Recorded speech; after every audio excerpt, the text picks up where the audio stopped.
샬롬, 오늘은 한 주의 중심인 수요일입니다. 우리는 하나님의 말씀과 기도로 거룩한 삶을 살아야 합니다. 성경 안에서 잠언에서는 여호와를 경외하며 악을 멀리하면 이것이 양약이 되어 상처가 낫고 아픔이 사라질 것이라고 약속합니다. 때로는 너무 분주하고 피곤함이 몰려와서 경건 생활도 거룩한 삶도 귀찮아지기도 또 잃어버릴 때도 있지만 그럴 때일수록 하나님의 말씀을 가까이 하고 하나님께 간구함으로 힘을 얻을 수 있기를 소망합니다. 오늘 하루도 하나님의 은혜 안에서 승리하시기를 주님의 이름으로 간절히 축복합니다. 말씀을 읽겠습니다. 그들이 먹을 때에 예수께서 떡을 가지사 축복하시고 떼어 제자들에게 주시며 이르시되 받아서 먹으라, 이것은 내 몸이니라 하시고 또 잔을 가지사 감사 기도하시고 그들에게 주시며 이르시되 너희가 다 이것을 마시라. 이것은 죄 사함을 얻게 하려고 많은 사람을 위하여 흘리는 바 나의 피 곧 언약의 피니라.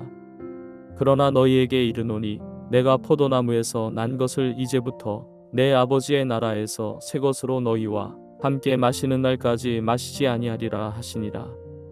이에 그들이 찬미하고 감람산으로 나아가니라. 그때 예수께서 제자들에게 이르시되 오늘 밤에 너희가 다 나를 버리리라. 기록된 바 내가 목자를 치리니 양의 떼가 흩어지리라 하였느니라. 그러나 내가 살아난 후에 너희보다 먼저 갈릴리로 가리라. 베드로가 대답하여 이르되 모두 주를 버릴지라도 나는 결코 버리지 않겠나이다. 예수께서 이르시되 내가 진실로 내게 이르노니 오늘 밤 닭 울기 전에 내가 3번 나를 부인하리라. 베드로가 이르되 내가 주와 함께 죽을지언정 주를 부인하지 않겠나이다 하고 모든 제자도 그와 같이 말하니라. 오늘 본문은 예수님께서 십자가에 달려 죽으시기 전 마지막으로 제자들과 함께한 장면을 기록하고 있습니다.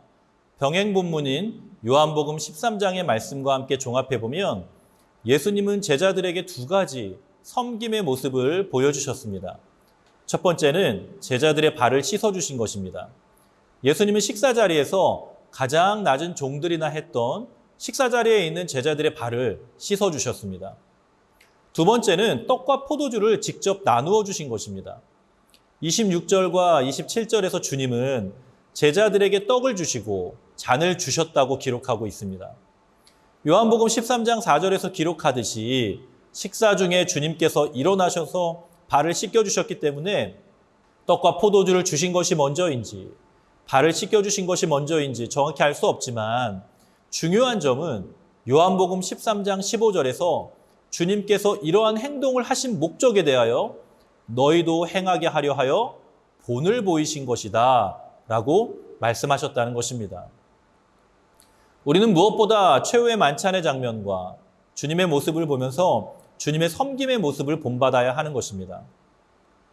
그런 가운데 오늘의 본문인 마태복음 26장 26절에서 28절에서는 떡과 포도주를 나누시는 장면을 기록하고 있습니다. 오늘의 본문에서는 떡이 주님의 몸이라는 사실과 잔, 즉 포도주가 주님의 피라고 가르쳐 줍니다.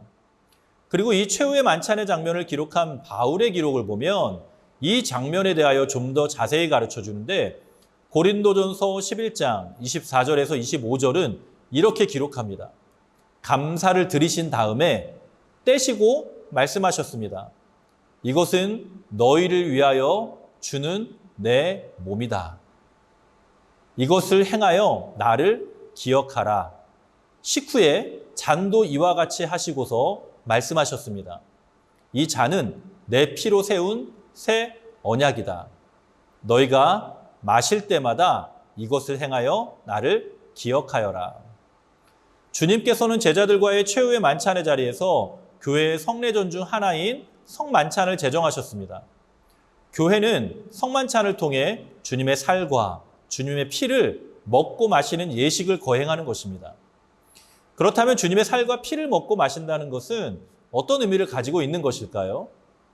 이사야 53장의 말씀을 보면 대표적인 메시아 순환의 예언을 기록하고 있습니다.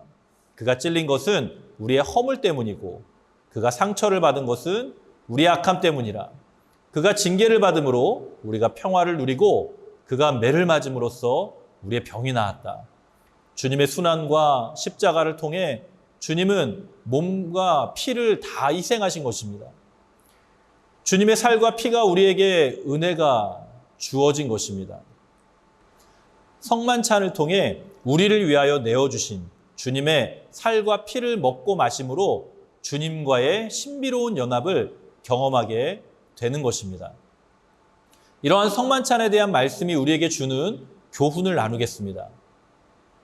주님의 살을 먹고 피를 마심으로 우리는 하나님의 은혜를 누리게 되는 것입니다. 성경을 통해 배우는 교리 중에는 교회론이라는 과목이 있습니다.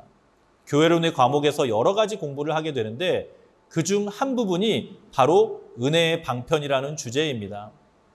교회는 은혜를 무엇을 통해서 누리게 되는가에 대한 부분이죠. 아주 중요한 이 신학적 질문의 답은 바로 말씀과 성례 더하여 기도입니다. 그리고 성례전은 세례와 성찬이라는 두 가지 예식을 말합니다. 그렇기 때문에 교회는 각 교회의 일정과 형편에 맞추어 성찬식을 거행하는 것입니다. 앞서 말씀을 드렸듯이 이 시간에 주님의 살과 피를 먹고 마심으로 그리스도와의 신비한 연합을 경험하게 되는 것입니다. 그렇다면 우리는 성찬식에서만 그리스도와의 연합을 경험하게 되는 것일까요? 그렇지 않습니다. 우리는 이미 예수님을 믿을 때에 주님과 연합하여 하나님의 자녀가 되었습니다. 그렇기 때문에 우리는 매일의 삶에서 그리스도와 함께하는 삶을 사는 것입니다. 바울은 고린도전서 2장 20절에서 나는 그리스도와 함께 십자가에 못 박혔습니다. 내가 살고 있는 것은 이제 내가 아닙니다. 그리스도께서 내 안에서 살고 계십니다.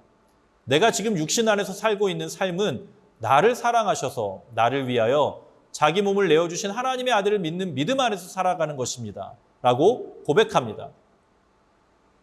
그리고 성만찬 예식을 통해 우리는 실제적이고 영적인 은혜를 누리는 삶을 살게 되는 것입니다. 로마 카톨릭에서 주장하는 것처럼 떡과 피가 주님의 살과 피로 실제적으로 변하는 것은 아니지만 영적으로 우리는 주님의 살과 피를 먹고 마심으로 주님과 내가 연합하여 내 안에 내주하시는 주님의 은혜를 경험하게 되는 것입니다. 결과적으로 우리는 성령 충만한 삶을 살아야 하는 것입니다. 왜냐하면 성령이 복음을 깨닫게 하시고 성령이 사명을 감당할 수 있는 능력을 주시며 성령께서 우리의 연약함을 도우시고 성령님이 우리를 자유케 하시는 분이시기 때문입니다. 성령님이 아니시면 우리는 그리스도와의 연합을 누릴 수가 없는 것입니다.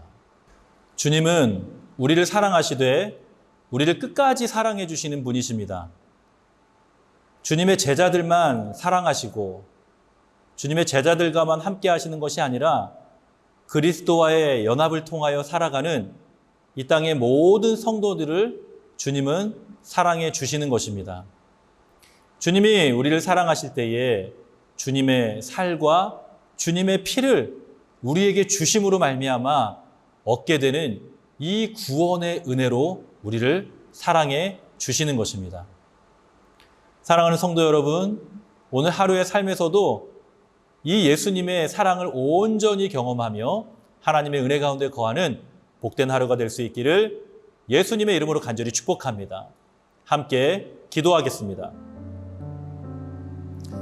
살아계신 아버지 하나님, 여전히 연약하고 부족하고 여전히 죄 가운데 있는 나를 위하여 십자가에 달려 죽으시고 나를 위해 주님의 그 살과 피를 다 내어주심으로 구원하여 주신 은혜 너무나도 감사합니다.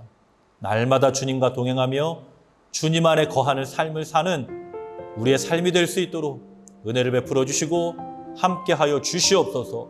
하루하루의 신앙의 걸음 안에서 주와 동행하며 주님의 말씀에 순종하며 주의 뜻을 따라 걸어가는 우리 모든 인생 되게 하여 주시옵소서. 예수님의 이름으로 축복하며 기도드리옵나이다. 아멘.